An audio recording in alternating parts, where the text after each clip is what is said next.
শেখ হাসিনা একটা ফ্যাসিবাদ কায়েম করার যে আনুষ্ঠানিক জায়গা পৌঁছে গেল।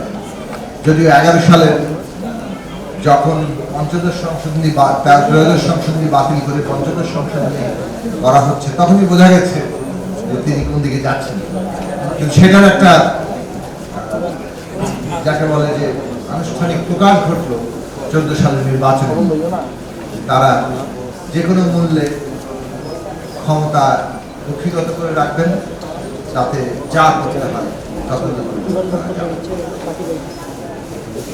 তারপর থেকে আন্দোলন সংগ্রামের চেষ্টা রাজনৈতিক দলগুলোর দিক থেকে হয়েছে। কিন্তু এটা বলবো যে 15 সালের পর থেকে রাজনৈতিক সংগ্রামকে একটা ঐক্যের জায়গা থেকে মানুষকে ঐক্যবদ্ধ করা, তার জাগরণ ঘটানো এবং সেটাকে একটা এই ফ্যাসিবাদের পতনের জায়গায় নিয়ে যাওয়ার জন্য করার মানে এই কাজটা সম্পন্ন করতে হবে। এটা তাগিদটা ডাক্তার জাফরুল্লাহ চৌধুরী যেভাবে উপলব্ধি করেছেন এবং তার জন্য যে পরিশ্রম তিনি করেছেন, এটা একটা তার বৈশিষ্ট্য যে তিনি যে যখন যেটা ঠিক মনে করতেন তারপর যেভাবে উঠে পড়ে লাগতেন, আমরা আশপাশের লোকজনের অবস্থা একটু খারাপ হয়ে যেত, কেননা তিনি তাদেরকে এমনভাবে রীতিমতো টানা হেঁচড়ার মতো করে সেই আন্দোলনে কিংবা সেই কাজের মধ্যে যুক্ত করে দেন। ওই তার ব্যক্তিত্ব, ওই অসাধারণ যাকে বলে অনুপ্রাণিত করার ক্ষমতা সে তার ছিল।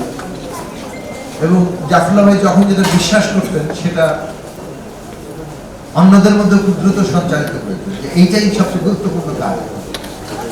সেটা আমরা দূর থেকে দেখতাম এবং আমরা দেখেছি এই যে 18 সালের নির্বাচন হয়েছে, তার আগে ঐক্যফ্রন্ট গঠন এবং নির্বাচনী সাংবিধানিক পথে শেষ পর্যন্ত এই লড়াইটাকে আদৌ